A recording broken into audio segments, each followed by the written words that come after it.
폭우가 쏟아지는 파주 묘지에서 젊은 여자가 비석을 끌어안고 오열하고 있었습니다. 아빠, 아빠, 나 약속 지켰어. 바로 그 순간 형의 기일을 맞아 찾아온 한 남자가 20년 만에 충격적인 광경을 목격했죠. 낡은 정장을 입은 여자가 형의 무덤에서 목 놓아 울고 있었거든요. 그런데 남자는 분명히 알고 있었어요. 형에게는 자식이 없다고 했으니까요. 놀란 여자가 도망치듯 달아나며 떨어뜨린 것은 낡은 갈색 지갑 하나. 지갑 안에는 20년 전 찢어버린 형제 사진이 테이프로 이어붙여져 있었고, 세상에서 제일 든든한 내 동생이라는 글귀가 적혀 있었습니다. 도대체 이 여자는 누구길래 친형 묘비 앞에서 울고 있었으며 왜 이 사진을 가지고 있었던 걸까요? 이 놀라운 이야기 지금부터 시작하겠습니다. 그날 아침 강민준의 식탁은 유난히 조용했습니다. 화려하게 펼쳐진 아침상이었지만 공기만큼은 얼어붙어 있었어요. 오늘은 형 강민우의 20번째 기일이었거든요. 민주는 숟가락을 들었다 놓기를 반복하며 밥 하나하나가 모래처럼 목구멍을 긁어내리는 기분을 느꼈습니다. 형은 28살, 민준의 사업 미천을 마련하겠다며 막노동판을 전전하다 사고로 세상을 떠났어요. 그 기억이 떠오를 때마다 민준의 가슴 한편에는 무거운 돌덩이가 자리 잡고 있었죠. 그때 현관 도어록이 삐삐 소리를 내며 해제되더니 요란한 발소리가 정적을 깼습니다. 오빠, 나야. 화려한 갈색 모피 코트를 휘날리며 들어선 건 여동생 강혜진이었고, 그 뒤로 조카 최태호가 비실비실 따라 들어왔어요. 혜진은 거실을 한 바퀴 휘둘러보며 고가의 백자 항아리들을 곁눈질하더니 식탁 맞은편에 턱 하고 앉았습니다. 오빠, 형님 제사상은 우리가 차릴게. 어차피 오빠 바쁘잖아. 태호는 옆에서 낄낄거리며 덧붙였어요. 삼촌, 이번 재개발 사업권 저한테 좀 넘겨주시면 안 돼요. 민준의 눈썹이 꿈틀거렸습니다. 혜진은 아랑곳하지 않고 말을 이었어요. 죽은 민우 오빠 생각해서라도 우리 태호 한번 밀어줘야지. 형의 이름이 돈벌이 수단으로 나오는 순간 민준의 손에 쥔 수저가 달달 떨렸어요. 감히 어디서 형님 이름을 들먹이는 거야? 민준이 수저를 식탁에 내리꽂으며 천둥 같은 목소리로 호통쳤습니다. 혜진은 목소리를 높였어요. 우리가 남이냐? 혈육이잖아. 하지만 민준은 손에 쥐고 있던 물컵을 바닥에 내던졌어요. 쾅! 컵이 산산조각 나며 물이 사방으로 튀었고 혜진과 태호는 화들짝 놀라 자리에서 일어났습니다. 당장 내 눈앞에서 꺼져.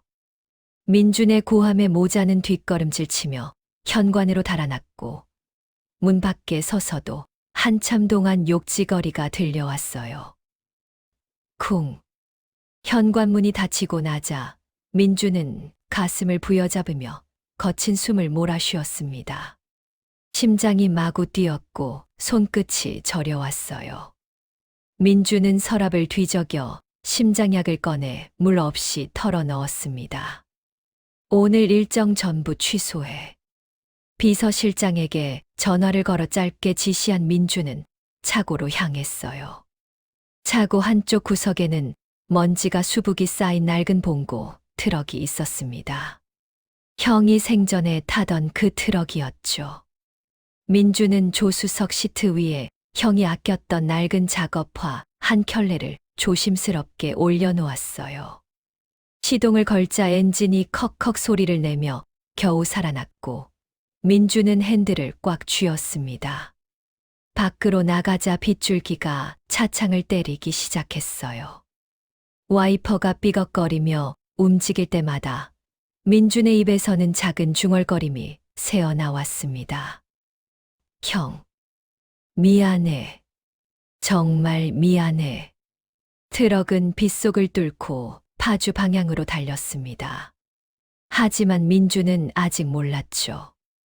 묘역에 도착했을 때 거기엔 이미 누군가가 와 있을 거라는 걸.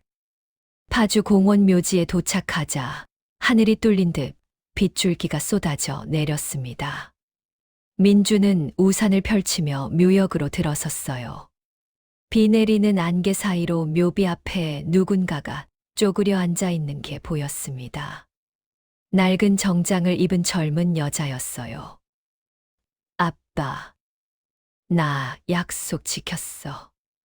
이번에 의사 됐어. 여자의 목소리가 빗소리 사이로 들렸습니다. 민준의 심장이 쿵 하고 내려앉는 기분이었어요. 이제 다른 사람들은 아빠처럼 못 살리는 일 없게 할게. 여자가 목 놓아 울기 시작했어요.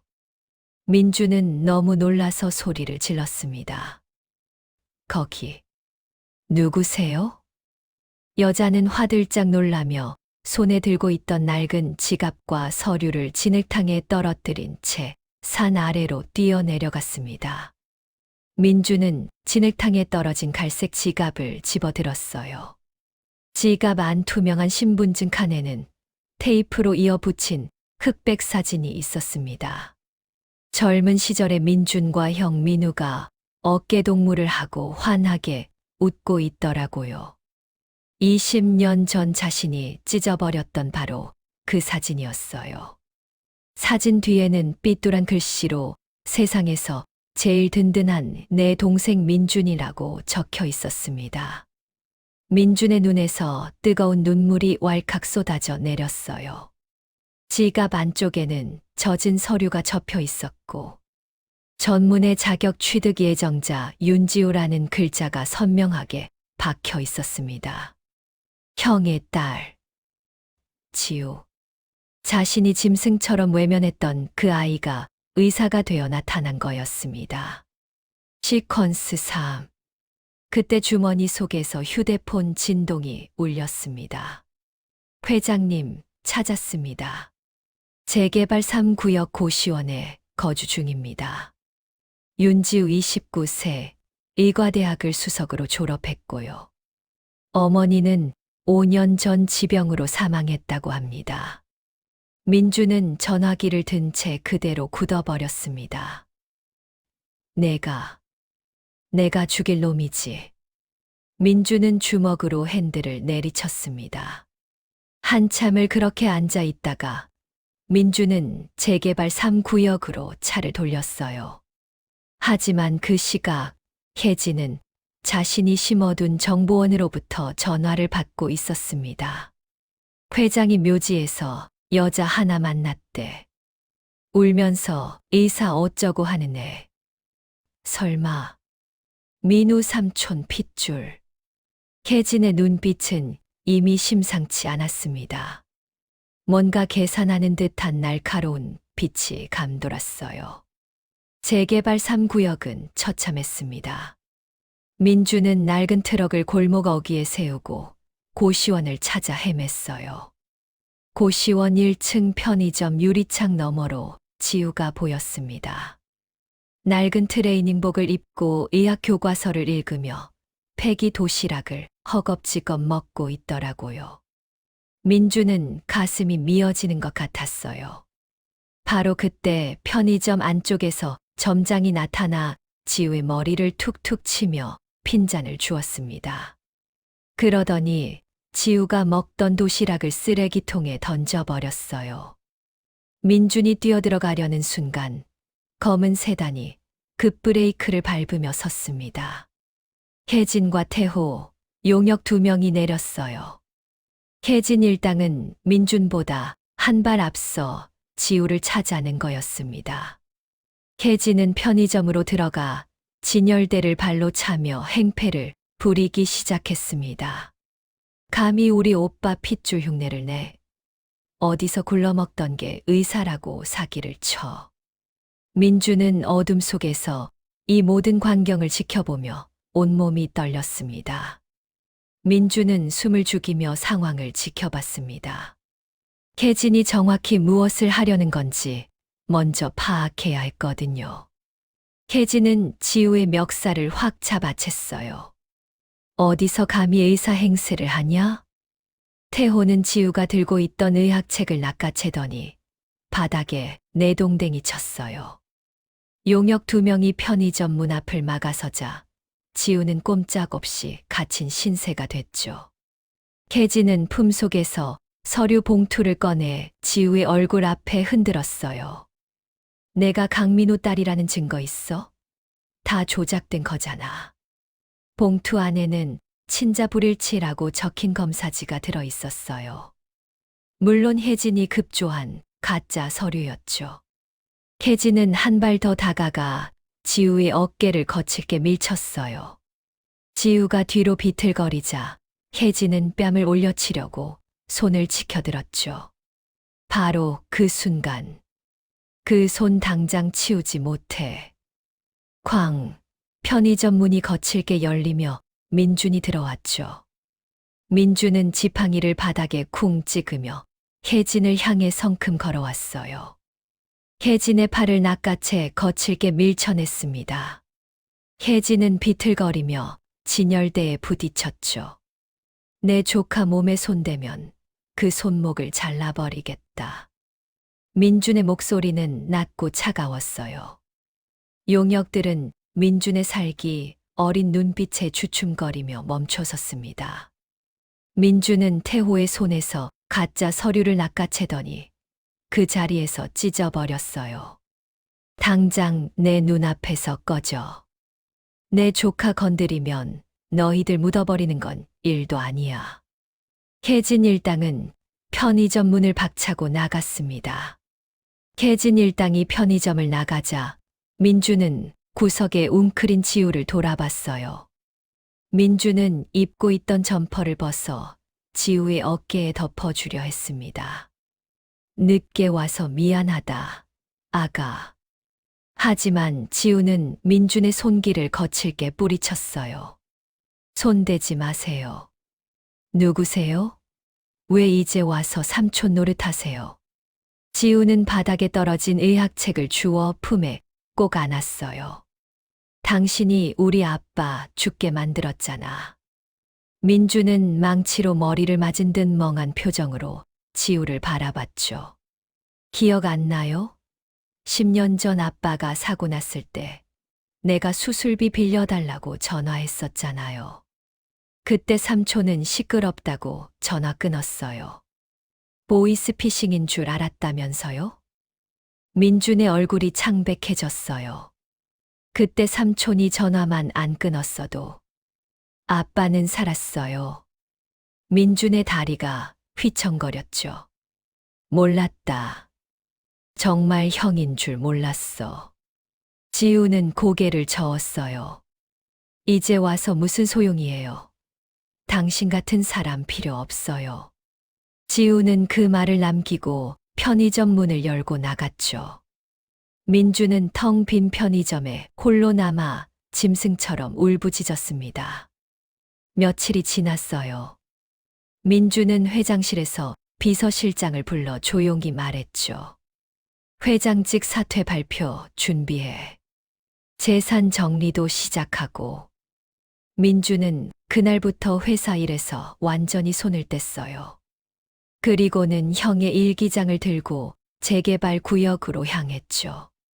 지우가 사는 고시원 1층 부엌에 도착한 건 저녁 무렵이었어요. 민주는 근처 재래시장에서 김치찌개 재료를 사왔습니다. 민주는 좁은 공용 부엌에서 투박한 솜씨로 재료를 다듬기 시작했죠. 보글보글. 형, 이렇게 하는 거 맞지? 민주는 중얼거리며 김치를 뚝배기에 담았어요. 파를 썰다 손을 베었지만 그냥 계속했죠. 물을 붓고 고기를 넣고 두부를 올렸어요. 보글보글. 찌개가 끓기 시작하자 김치 냄새가 좁은 복도로 퍼져나갔죠. 바로 그때 복도 끝에서 문 열리는 소리가 났어요. 지우가 방에서 나왔어요. 지우는 부엌 쪽을 보다가 민준과 눈이 마주쳤죠. 왜 여기 있어요? 지우의 목소리가 떨렸어요. 민준은 천천히 무릎을 꿇었죠. 좁은 부엌 바닥에 정장 차림 그대로 무릎을 꿇은 민준의 모습이 초라했어요. 한 번만, 딱 한 번만 밥 한 끼 해주고 싶었다. 민준의 목소리가 갈라졌어요. 형이 좋아하던 김치찌개야. 내가 형한테 얻어먹기만 했던 그 찌개. 지우는 말없이 민준을 내려다봤죠. 이제 와서 밥 한 끼로 뭐가 달라져요? 지우의 목소리는 차갑게 들렸지만 눈가는 붉어져 있었어요. 시퀀스 6. 한참 뒤 서러운 듯 흐느끼며 지우가 먼저 말을 꺼냈어요. 아빠가 이거 좋아했어요. 형은 이거 끓일 때마다 나한테 먹으라고 했어. 내가 공부한다고 밥 굶을 때마다. 삼촌, 아빠 이야기 더 들려줄 수 있어요? 민준의 눈에서 눈물이 흘러내렸어요. 그럼, 얼마든지. 지우는 찬장에서 숟가락 2개를 꺼냈어요. 민준에게 하나를 건네며 작게 말했죠. 잘 먹겠습니다. 두 사람은 좁은 부엌 바닥에 나란히 앉아 김치찌개를 떠먹었죠. 민준은 품속에서 서류 봉투를 꺼냈어요. 이 건물은 재개발에서 빠진 상가 건물이야. 월세 받으면 내가 병원 차릴 때까지 충분할 거야. 지우는 고개를 저으며 손사래를 쳤지만 민준은 봉투를 지우의 손에 쥐어줬습니다. 하지만 그들은 몰랐죠. 혜진이 이 모든 상황을 지켜보고 있었다는 걸. 고시원 건너편 건물 옥상에서 혜진은 망원경으로 그 광경을 보고 있었어요. 저 건물 등기부등본. 가짜로 만든 거 맞지? 태호가 고개를 끄덕였어요. 저 계집애가 그 서류 들고 등기소 가면 사기죄로 바로 고소하는 거야. 혜진은 망원경을 내려놓으며 차가운 눈빛을 번뜩였어요.